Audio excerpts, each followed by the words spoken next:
Hello students. आज का जो हमारा टॉपिक रहेगा वो प्रेपोजिशन के डिफरेंट कंडीशंस, अबव कंडीशन में और एक डाउन कंडीशन में।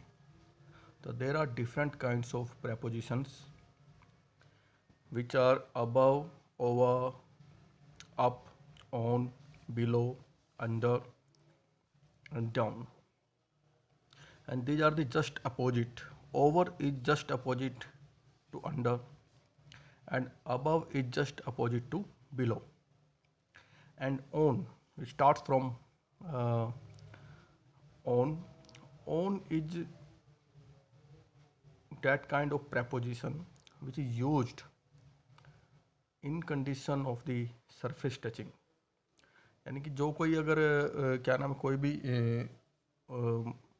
ऑब्जेक्ट है, अगर वो टचिंग कंडीशन में है, जैसे कि कोई बुक रखी है टेबल के ऊपर, the book is on the table, तो वो बुक क्या है, टच कर रही है टेबल को। तो टच की कंडीशन में ऑन की कंडीशन बनती है, तो ऑन प्रेपोजिशन हम यहाँ पे यूज करते हैं। और जो ओवर है, ओवर और अबव, ये दोनों क्या है, ये भी दोनों ऊपर की कंडीशन में आते हैं। तो पर इन दोनों की कंडीशन क्या है, डिफरेंट है। ओवर आता है जब बिल्कुल ही जैसे कि कोई भी चीज़, कोई भी वस्तु क्या है, बिल्कुल, अब जैसे कि एक पक्षी आसमान में उड़ रहा है, then it is flying in the sky and is quite vertical to your over your head. तो ये बिल्कुल ही वर्टिकल, बिल्कुल हमारे जैसे कि किसी भी या पेड़ के ऊपर जैसे पक्षी उग रहा है, तो पेड़ के ऊपर अगर क्या है कि बिल्कुल वो वर्टिकली उसके सीध में है, बिल्कुल ही उसके वर्टिकल बिल्कुल सीधाई में, अगर वो ऊंचाई पर है तो, पर टचिंग कंडीशन नहीं होनी चाहिए, तो उसमें हम ओवर का यूज़ करते हैं। जैसे कि एग्जांपल हमने लिखा है इसमें, the plane is flying over the town, यानी कि क्या है कि टाउन के बिल्कुल एग्जैक्ट ऊपर एक काफ़ी जैसे हम आसमान में से ऊपर से देखते हैं या कहीं से भी हमें लगता है कि प्लेन क्या है, बिल्कुल इस एक सिटी जो एक एरिया होता है उससे बिल्कुल उसके ऊपर, over the middle of the city के ऊपर से, या birds are flying over the tree. तो ओवर द ट्री का मतलब ये है कि वो ट्री के बिल्कुल सीध में वो पक्षी उड़ रहे हैं। और अगर अबव की यहाँ पे कंडीशन आती है, तो अबव क्या है कि वो काफ़ी ऊंचाई पे, और ओवर और अबव में एक डिफरेंस ये भी है कि ओवर जो है वो कम ऊंचाई के लिए यूज होता है, पर वो वर्टिकल होना चाहिए, कंडीशन इसकी बिल्कुल है। और जो अबव है वो हाई, जो ऊंचाई है बिल्कुल ही लॉन्ग हाई, जो लंबी हाइट के लिए, जैसे कि जो काफ़ी ऊंचाई हो, the sky is above your head, the cloud is above your head, या अगर क्लाउड बिल्कुल ही आपके ऊपर हैं, वर्टिकली हेड के ऊपर हैं, तो फिर ओवर का हम यहाँ पे यूज करेंगे। अब ओवर का जस्ट अपोजिट है अंडर। तो अंडर कहाँ पे आता है कि जैसे कि पहले हम ओवर का एक दो डेफिनेशन, एक दो और कर लेते हैं कि अगर हम फ़ोन पे कहीं पे बात करते हैं, तो उसके लिए भी हम, जैसे यहाँ पे लिखा हुआ हमने एक सेंटेंस है, I spoke to him over phone. तो हम फ़ोन पर अगर हम बात करते हैं, मोबाइल पर बात करते हैं, तब भी हम ओवर का यूज़ करेंगे, ऑन फ़ोन नहीं करेंगे कभी भी, ओवर फ़ोन। और यहाँ पे स्पोक हमेशा जब भी फ़ोन पे बात की जाती है, तो एक और ये बात है आपको याद रखनी चाहिए कि स्पोक पे स्पीक को यूज़ किया जाता है, नो कि हम टॉक को यूज़ करें। जैसे कि ये नहीं आएगा I talk to him, I spoke. तो स्पीक जो वर्ब है वो प्रेफर की जाती है मोबाइल फ़ोन या इनके किसी भी टॉक के लिए, कॉल वगैरह के लिए। और अगर आपको क्या है, टेबल के ऊपर कपड़ा बिछाना है, जैसे एक एग्जांपल हमने लिखा हुआ है, the spread A cloth over the table. तो ये जो भाई अगर हमें कपड़ा बिछाना है टेबल के ऊपर, तो ओवर द टेबल, तो उसके लिए भी यहाँ पे ऑन द टेबल नहीं आएगा, ओवर द टेबल। तो उस कंडीशन में भी हम ओवर का यूज करते हैं। अबव का यूज जो होता है वो लेवल बताने के लिए भी हो सकता है, जैसे कि ऊंचाई पे अगर आपको किसी वाटर का लेवल बताना है, the water is above your head, sea का लेवल जो बताना है, एल्टीट्यूड क्या है, जो अगर ऊंचाई जो पृथ्वी के ऊपर जो हमारी एल्टीट्यूड्स की वो इमेजिनरी लाइंस बनी हुई उनको बताने के लिए।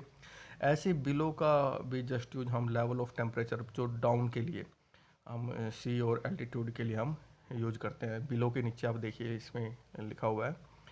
तो अब अंडर जो है वो भी यहाँ पे एक ऐसी कंडीशन है कि ओवर के जस्ट, जैसे कि अगर कोई चीज़ बिल्कुल ही वर्टिकल हमारे नीचे है पर वो टचिंग कंडीशन में नहीं होनी चाहिए। जैसे कि ऑन में क्या थी, टचिंग कंडीशन थी, ओवर में क्या है, अनटच कंडीशन थी। क्योंकि पक्षी कोई सिर पे बैठ के थोड़ी ना उड़ रहे थे, वो हवा में उड़ रहे थे, तो स्पेस था एयर का उसमें।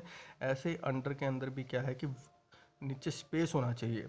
जैसे हम एग्जांपल लिख सकते हैं इसमें, the Ram is sitting under the tree. तो अंडर द ट्री ये नहीं कि वो ट्री उसके जो उसके ऊपर लगा हुआ है, उसके पेड़ पौधे जो पत्तियां हैं उसके सिर के ऊपर है, तो बीच में स्पेस है उनके बीच में।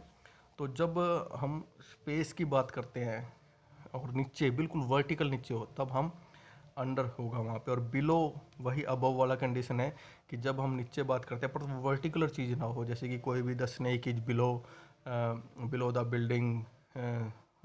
अगर वो स्नेक बिल्कुल ही वर्टिकली नीचे है आ जाता है, तब हम उस कंडीशन में, तो डिफरेंट कंडीशंस हैं ये। अब वो सेंटेंस के अकॉर्डिंग ही हम इसको अंडरस्टैंड कर सकते हैं कि सेंटेंस में मीनिंग क्या है इसका।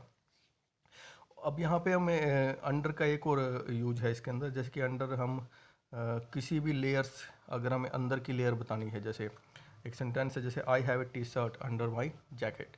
तो मेरे जो क्या भी, अगर मुझे अंदर ये बताना मैंने क्या टी शर्ट डाली हुई है जैकेट के अंदर, तो जैकेट के नीचे, ये अगर कंडीशन, इस तरह कंडीशन में भी हम अंडर का यूज़ करते हैं। और नंबर अगर बताने हैं, I am under 19, I am, you are under 20, इस तरह से। तो अगर आपको कोई भी चीज़ नंबरिंग के अंदर बतानी है और उसमें नीचे की कंडीशन में बतानी है, तो लेसर कंडीशन में, तो आप उसमें भी अंडर का यूज करेंगे। अब जो है अंडर का, अब ओन हमने टचिंग कंडीशन में ऊपर की कंडीशन में किया था, उसी का जस्ट अपोजिट है बिनीथ।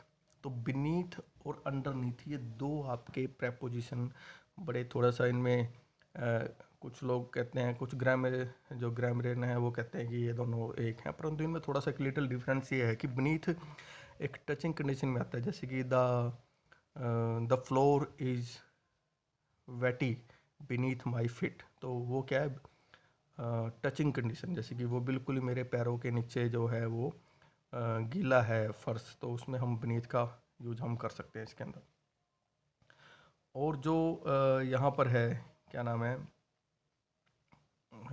अंडरनीथ में थोड़ा सा एक लिटिल स्पेस, यानी कि बिल्कुल जैसे कि अंडर का ये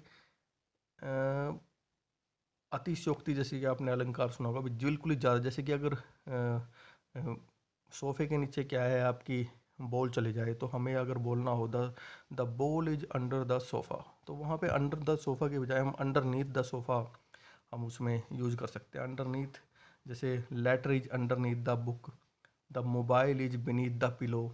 तो मोबाइल क्या है, पिलो के नीचे है, तो वो क्या है, उसका पिलो को वो टच कर रहा है, तो वहाँ पे बीनीथ यूज करें। परंतु अगर थोड़ा बहुत लिटिल बिट स्पेस हो थोड़ा सा, तो वहाँ पे हम अंडरनीथ यूज कर सकते हैं in comparison to under.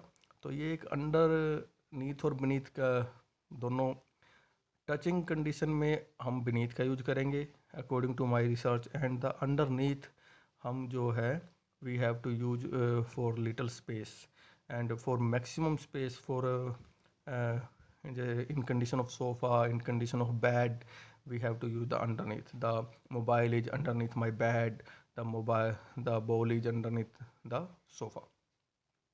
I hope you are getting my points clearly. And there are the one difference of the below also. You can see here there is a uh, one is the black photo and there is one is the red photo. And if you want to say, and the if you want to show the, if you want to tell the status of the pic, and that same condition is applied in the above also. And we can say that the the red photo is below the black one. अब ये red photo आप देख सकते हैं कि ये below, अगर ये सेम सरफेस पे, सेम ही प्लेन पर है, तो सेम सरफेस पर है, और जैसे कि एक बोर्ड पे हम लगा देते हैं, तो अगर हम ये कहना है कि the red photo is below the black, तो हम वहाँ पे भी बिलो वर्ड यूज कर सकते हैं। पर अगर हमें सेम कंडीशन अबव के लिए यूज करनी है, तो हम ये कह सकते हैं the black photo is above the red photo.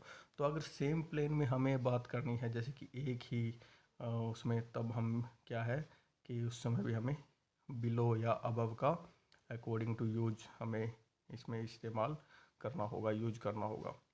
तो जो है